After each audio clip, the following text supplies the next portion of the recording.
Bulletin میں خوش آمدید۔ ایران کے سابق سپریم لیڈر علی خامنائی کی تہران میں نماز جنازہ ادا کر دی گئی۔ جعفر سبحانی نے خامنائی کی صاحبزادی، داماد، بہو اور نواسی کی نماز جنازہ پڑھائی۔ خامنائی کے 3 بیٹے والد کے جنازے میں شریک ہوئے۔ صدر طالباف، عدلیہ کے سربراہ اور حداد عادل بھی پہلی صف میں تھے۔ سربراہ پاسداران انقلاب، کمانڈر قدس فورس، حزب اللہ، حماس اور اسلامک جہاد کے نمائندوں نے بھی شرکت کی۔ سرکاری حکام کا کہنا ہے 15 ملین لوگوں نے نماز جنازہ ادا کی۔ ایران کے سابق سپریم لیڈر علی خامنائی کی نماز جنازہ تہران میں ادا کر دی گئی۔ لاکھوں سوگواروں کی شرکت۔ اعلیٰ سیاسی و عسکری شخصیات نے رہبر معظم کو الوداع کہا۔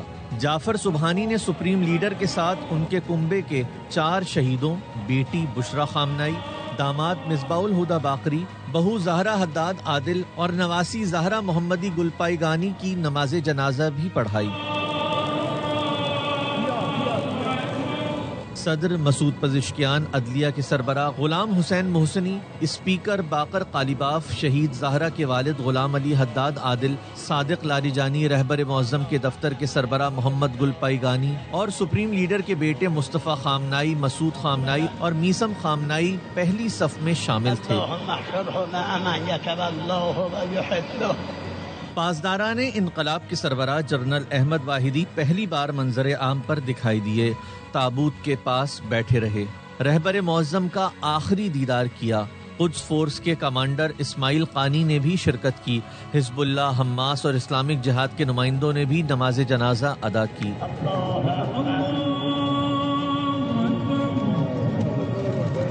آخری رسومات میں ایران کی سیاسی اور عسکری قیادت کاندھے سے کاندھا ملا کر کھڑی نظر آئی۔ صرف تہران میٹرو ٹرین سے 7.5 ملین افراد نماز جنازہ میں پہنچے۔ سرکاری میڈیا کا کہنا ہے مجموعی طور پر 15 ملین افراد نے نماز جنازہ ادا کی۔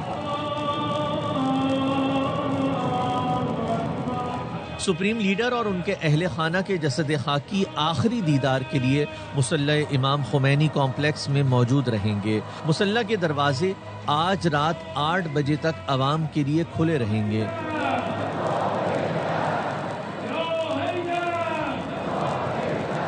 خامنائی کے جسد خاکی کو کل بذریعہ ہیلی کاپٹر تہران سے قم لے جایا جائے گا۔ تدفین سے پہلے میت کو عراق کے شہر نجف اور کربلا بھی لے جایا جائے گا۔ انہیں 9 جولائی کو آبائی شہر مشہد میں امام علی رضا کے مزار کے احاطے میں سپرد خاک کیا جائے گا۔ شہید قائد کے قاتل طبعی موت نہیں مریں گے۔ ایرانی سپریم لیڈر مجتبیٰ خامنائی کے مشیر محمد مقبر نے سرکاری میڈیا سے گفتگو میں بتایا، یقین نہیں ہو رہا رہبر اعلیٰ آیت اللہ خامنائی کی نماز جنازہ ادا کریں گے۔ پوری زندگی ان کے ساتھ گزری، ان کی کمی کو کوئی پورا نہیں کر سکتا۔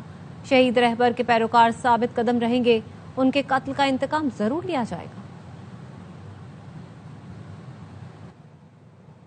خامنائی کون تھے اور ان کا خاندان کتنا بااثر ہے؟ ایران میں طاقت کے مراکز میں ان کا مقام و مرتبہ کیا تھا؟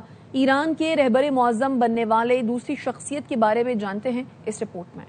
سید علی حسینی خامنائی ایران کے دوسرے رہبر معظم، ولایت فقیہ اور طاقتور شخصیت۔ 1939 میں مشہد کے ایک مذہبی گھرانے میں پیدا ہونے والے سید علی خامنائی کی پرورش انتہائی سادہ ماحول میں ہوئی۔ وہ اپنے بھائی بہنوں میں دوسرے نمبر پر تھے اور ان کے والد اہل تشیع کے معروف عالم تھے۔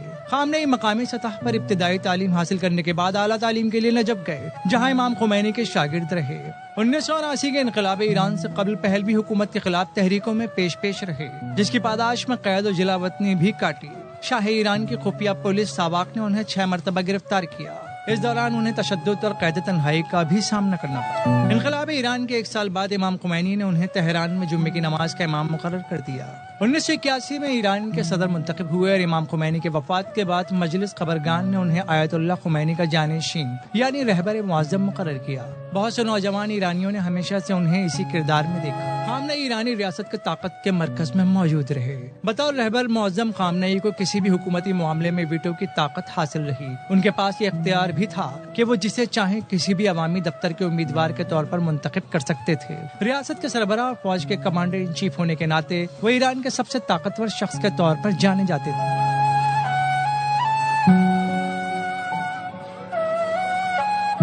نے ایران عراق جنگ، خطے میں ایران کی پالیسیوں اور ایران کے ایٹمی پروگرام سازی میں اہم کردار ادا کیا. ان کی قیادت نے ایران کی داخلی سیاست، مشرق وسطی اور بین الاقوامی تعلقات پر گہرے اثرات مرتب کیے. ان کا دور 36 سال پر محیط رہا، جس کے باعث وہ مشرق وسطی کے سب سے طویل عرصے تک خدمات انجام دینے والے سربراہ مملکت بنے. خامنئی ادب، بالخصوص شاعری اور باغبانی سے شغف رکھتے تھے. مارچ 1986 میں دورے پاکستان کے بعد تہران میں ایک کانفرنس میں خامنئی نے علامہ اقبال کو عظیم شخصیت اور اپنا مرشد قرار دیا تھا. علامہ اقبال کے بارے میں ان کا خطبہ بھی شورائے آفاق حیثیت رکھتا ہے. ایرانی عوام کو علی خامنئی کے لیے روتا دیکھ کر امریکی صدر ٹرمپ بھی حیران. امریکی نیوز ویب سائٹ ایکزیوس کے صحافی سے گفتگو میں کہا وہ سمجھتے تھے کہ ایرانی خامنئی سے نفرت کرتے ہیں. چاہتے تو خامنئی کے جنازے میں تمام افراد کو نشانہ بنا سکتے تھے، لیکن ایسا نہیں کیا کیونکہ مذاکرات کے لیے پھر کوئی باقی نہیں رہتا. ایران اور امریکہ نے باہمی اتفاق سے مذاکرات میں عارضی وقفے کا فیصلہ کیا. ایران معاہدے کے لیے بےتاب ہے. اسرائیلی وزیر اعظم نیتن یاہو نے ملاقات کے لیے درخواست کی ہے. نیتن یاہو جانتا ہے باس کون ہے. لوگ قتل کیے جا سکتے ہیں، نظریات ختم نہیں ہو سکتے. آرمینیا میں ایرانی سفارت خانے نے ایکس پوسٹ میں کہا علی خامنئی کا قتل عطر کی صرف ایک شیشی توڑنے جیسا ہے جس کی خوشبو ہر طرف پھیل گئی. امریکہ کی کوئی تہذیب ہے نہ تاریخ، نہ ہی عزت و وقار ہے.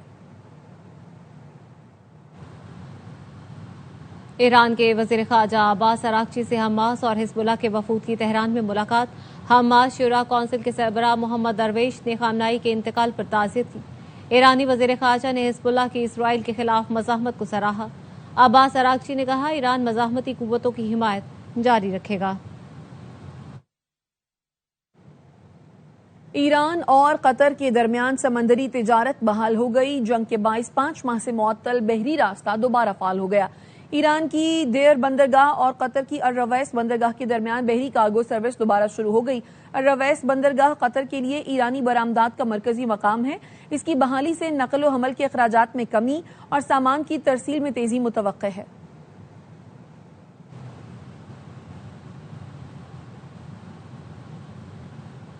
اسلام آباد کے 9th avenue per air force کے بہادر گروپ کیپٹن عاصم خاتون کو بچاتے ہوئے شہید ہو گئے.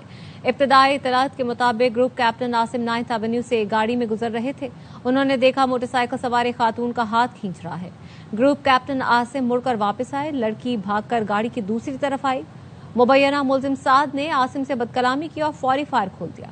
گروپ کیپٹن عاصم نے زخموں کی تاب نہ لاتے ہوئے جام شہادت نوش کیا.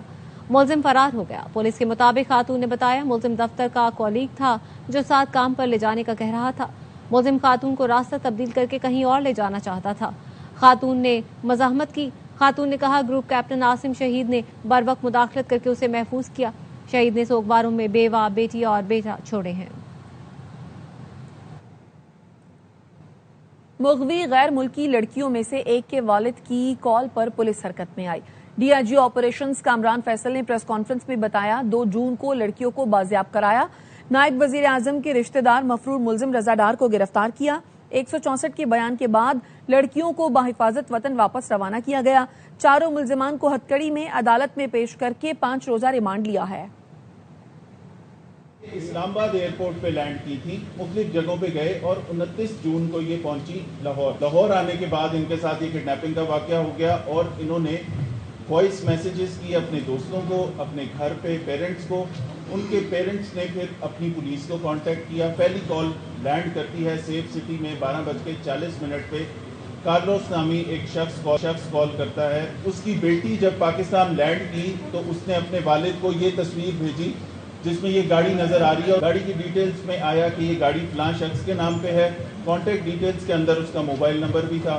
وہ موبائل نمبر ملایا تو وہ بند تھا. 3 جگہیں آئیڈینٹیفائی ہوئی جس پہ سرگودے میں ریڈ ہو رہا ہے، شادرہ والے گھر پہ ریڈ ہو رہا ہے، ڈیفینس میں ریڈ ہو رہا ہے. ڈیفینس والے گھر کے اس گھر والوں نے بتایا کہ جی یہاں پہ رہتے تھے پروبیبلی یہ ڈپٹی پرائم منسٹر کے کوئی رشتہ دار. یہ کنفرم ان کی فیملی سے کیا. تو ہمارے پاس کانٹیکٹ نمبر آ گیا اور ہم نے فوری طور پہ اس کی لوکیشن لینا شروع کر دی. خواتین کو گاڑی میں بٹھا کے ان کو یہ کہہ کے کہ جی بس ٹھیک ہے پیسے آ گئے ہیں، آئیں میں آپ کو چھوڑ دیتا ہوں ایئرپورٹ. بھٹا چوک پہنچ کے یہ لڑکیاں سمجھتی ہیں کہ شاید یہ ایئرپورٹ نہیں لے کے جا رہا. وہ گاڑی سے چھلانگ مارتی ہیں اور نکلتی ہیں. ASP اس فلٹر ہاؤس پہ پہنچتا ہے. لڑکیاں ریکور ہو گئیں لیکن رضا ڈار جو ہے وہ موو کرتا ہے یہاں سے. سیف سٹی سے الرٹ آتا ہے کہ آپ اس جگہ موو کریں. ایس پی کینٹ اس کو وہاں سے لے کے آتے ہیں. 164 کی اسٹیٹمنٹ ساری مکمل ہو گئی. 3 جولائی کو ان کو فوری طور پہ ہم نے پھر روانہ کیا. ہتھکڑیوں میں پیش کیے گئے. 4 لوگ, ان کا ریمانڈ ملا 5 دن کا. اس کے بعد تفتیش شروع ہوئی. غیر ملکی خواتین کی بازیابی سے متعلق پولیس کا دعویٰ غلط ثابت ہونے پر D I G operations Lahore آئیں بائیں شائیں کرتے رہے. میجسٹریٹ کے گھر میں گھسنے سے متعلق سوال پر کہا, جج کے گھر پر تو چھاپے کا تصور بھی نہیں کر سکتے. جج صاحب سے معافی مانگتے ہیں, اس پر تھانے دار کو معطل کر چکے. ہم نے ان کو ریکور کیا, جبکہ وہ میاں بیوی جن کی گاڑی تھی 152 فون وہ کرتے ہیں, پولیس ان کی کال پہ جاتی ہے. پہلی کال آئی ہے سیف سٹی پہ. سیف سٹی کے ایکشن کے بعد یہ ہوا کہ وہ اس گھر سے تتر بتر ہوئے لوگ, اس کی وجہ سے وہ گاڑی وہاں نکلی. یہ چیپٹر تو ہو جاتا ہے کلوز. جو میجسٹریٹ کے گھر آپ کے ایس ایچ او نے جو ریڈ کیا, پریشر ڈالتا رہا کہ ٹی اے جی آپریشن سے بات کر. آپ سب کچھ سنتے رہے, اپنے ایس ایچ او سے نہیں کہا کہ انہیں قدموں پہ واپس آ جاؤ.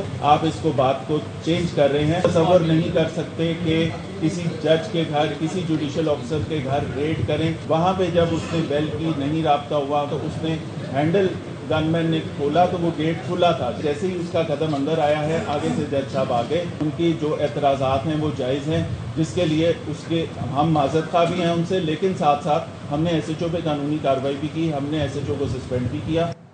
شان مسعود آؤٹ, بابر اعظم پھر کپتان بن گئے. ویسٹ انڈیز اور انگلینڈ کے دورے کے لیے قومی ٹیسٹ اسکواڈ کا اعلان کر دیا گیا. علی عثمان, اویس ظفر اور عبید شاہ پہلی بار شامل. شاہین آفریدی, حسن علی اور نعمان علی کو ڈراپ کر دیا گیا. بطور سلیکٹر تسلیم کرتا ہوں, پاکستانی کھلاڑی پرفارم نہیں کر رہے, اسی لیے کپتان اور فاسٹ بالرز کو تبدیل کیا گیا. قومی کرکٹ ٹیم کے سلیکٹر عاقب جاوید کہتے ہیں, ہم صرف ٹیم منتخب کر سکتے ہیں, پرفارم کھلاڑیوں نے ہی کرنا ہے. ٹیسٹ کپتانی کے لیے سلیکشن کمیٹی کی طرف سے صرف بابر اعظم کا آپشن زیر بحث تھا. خود بتا رہا ہوں کہ ہمیں ریڈ بال میں پرابلمز آ رہی ہیں. جو آپ کے جو پلیئرز ہیں, جو آپشنز ہیں, وہ اس طرح سے پرفارم نہیں کر رہے, تو ہمیں کپتان کو بھی چینج کرنا پڑ رہا ہے اور کچھ فاسٹ بولرز کو بھی چینج کرنا پڑ رہا ہے. سلیکشن کمیٹی کی طرف سے ایک ہی ریکمنڈیشنز تھیں اور وہ بابر اعظم. ہم جتنی مرضی پلاننگ کر لیں, آپ جتنا مرضی لکھ لیں, اینڈ آف دا ڈے جو پرفارمنس ہے وہ تو پلیئر نے دینی ہے.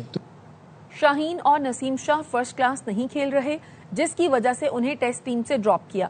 سلیکٹر مصباح الحق کہتے ہیں, دونوں فاسٹ بالر ڈومیسٹک کھیل کر پرفارم کریں تو ٹیم میں واپس آ سکتے ہیں. جو لڑکے فرسٹ کلاس کھیلے انہیں منتخب کیا ہے. نعمان علی کی ضرورت ہوئی تو ان کو بھی واپس لائیں گے. ان کے لیے تو میرے خیال میں سیدھا جو ہے وہ نظر آ رہا ہے کہ ابھی سیزن آئے گا, کھیلے گا, اپنے آپ کو پروف کرے گا, تو اس کا کہیں پہ بھی آپ کو ضرورت پڑ سکتی ہے. ابھی تو شاہین یا نسیم کو نہ پک کرنے کی یہی وجہ ہے کہ وہ ابھی نہ وہ فوٹے کھیل رہے ہیں, نہ اس طرح ان کا ورک لوڈ پورا ہے, اور اس وجہ سے تھوڑا سا جن لوگوں نے فرسٹ کلاس کھیلی ہے ان کو پریفر کیا. نعمان کے لیے بھی میرے خیال میں اسٹل اوپن ہے, کہیں بھی اس کی ضرورت پڑے گی ضرور اس کی سلیکشن بھی ہو سکتی ہے. نجی املاک مالکان کی مرضی کے بغیر استعمال نہیں ہوں گی. ڈیجیٹل کنیکٹیویٹی کے لیے پبلک پراپرٹی کا استعمال مفت کر دیا. وزیر قانون اعظم نذیر تارڑ کی وزیر آئی ٹی کے ساتھ نیوز کانفرنس. کہا, کمیٹی نے بل میں تمام سکم دور کرنے کی ہدایت کی ہے. شیزا فاطمہ نے کہا, ٹیلی کمیونیکیشن ایکٹ میں ترامیم وقت کا تقاضا ہے, قانون سازی اتفاق رائے سے کی جا رہی ہے. سے یہ قانون چل رہا ہے کیونکہ رائٹ آف وے کے بغیر نہ بجلی جا سکتی ہے لوگوں کے پاس, نہ گیس جا سکتی ہے, نہ انٹرنیٹ جا سکتے ہیں. اس میں تھوڑے کھلے دل کے ساتھ بیٹھنا چاہیے. اب ہم نے کہہ دیا کہ کوئی بھی نجی جائیداد, وہ مکان ہے, وہ دکان ہے, یا وہ خالی زمین ہے پلاٹ کی شکل میں یا زرعی زمین ہے, اس میں سے اگر آپ نے رستہ لینا ہے یا آپ کو اس مالک کی اجازت لینا ہے, یہ ہے آزاد مرضی کے ساتھ, تو اس میں باقی میکنزمز نہیں آتے. جو نجی املاک ہیں لوگوں کی, وہ ان کی مرضی اور منشا کے بغیر وہ پابند نہیں ہوں گے کہ وہ اس کو دیں یا اس میں سے رائٹ آف وے. الزامات لگائے گئے اور فائنینشیل انٹیگریٹی کے اوپر لگائے گئے میری سیکرٹری کی. میں نے وزیر اعظم صاحب سے گزارش کی ہے کہ اس کی باقاعدہ انکوائری کریں. اگر تو ہمارے اینڈ پہ کسی بھی قسم کی کوئی کمی پیشی ہے, جو بھی وزیر اعظم صاحب ڈیسائیڈ کریں گے, ہم ذمہ دار ہیں. اگر اس میں یہ چیز نہیں نظر آتی تو پھر لیگل کاؤنسل سے اور تمام لوگوں سے پھر ہم مشاورت کریں گے. کراچی کے علاقے ڈیفنس میں تیز رفتار واٹر ٹینکر بے قابو ہو کر الٹ گیا. ڈرائیور جاں بحق, 2 افراد زخمی ہو گئے. رپورٹ کر رہے ہیں عدنان راجپوت.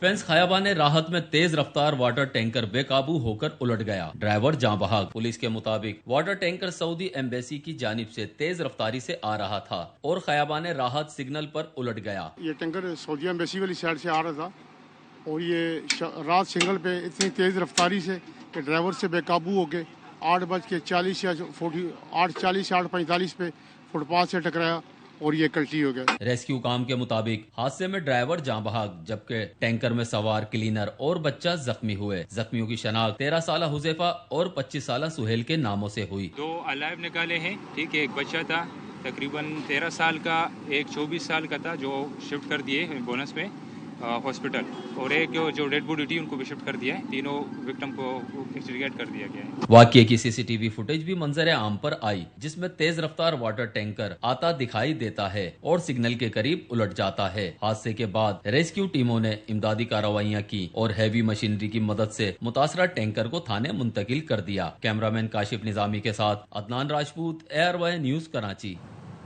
کراچی کے ابراہیم حیدری لیبر کالونی میں بیٹے کے ہاتھوں باپ کے قتل کا معاملہ، قتل میں ملوث دوسرا بیٹا بھی گرفتار کر لیا گیا۔ گرفتار ملزم جمشید بھی مقتول کا بیٹا ہے۔ جمشید کا کہنا ہے والد کو قتل کرنے کے لیے بڑے بھائی اعجاز کو اجازت دی تھی، والد بھائی اعجاز پر تشدد کرتا تھا۔ پولیس کے مطابق ملزم اعجاز نے شہزاد نامی شوٹر کو قتل کے لیے 15,000 اور آئی فون دینے کا وعدہ کیا تھا۔ ملزمان نے مل کر 23 جون کو واردات کی۔ قتل کی واردات کو ڈکیتی کا رنگ دینے کی کوشش کی تھی۔ ٹیچنگ اسپتال ساہیوال کی انتظامیہ نے نومولود کو مردہ قرار دے کر ڈیتھ سرٹیفکیٹ جاری کر دیا۔ بچی کی ماموں سے میت کی وصولی کے دستخط بھی کرا لیے لیکن میت حوالے نہیں کی۔ اہل خانہ کا اسپتال انتظامیہ پر نومولود بچی کو اغوا کرنے کا الزام۔ اہل خانہ کے احتجاج پر پولیس پہنچی۔ پولیس کی مداخلت پر انتظامیہ نے زندہ بچی ورثاء کے حوالے کر دی۔ اہل خانہ نے وزیر اعلیٰ پنجاب سے فوری نوٹس لینے اور ذمہ داروں کے خلاف سخت کارروائی کا مطالبہ کیا ہے۔ اسپتال انتظامیہ کا کہنا ہے والدہ کے نام ایک جیسے ہونے کے باعث غلط فہمی ہوئی اور ڈیتھ سرٹیفکیٹ غلط جاری ہوا۔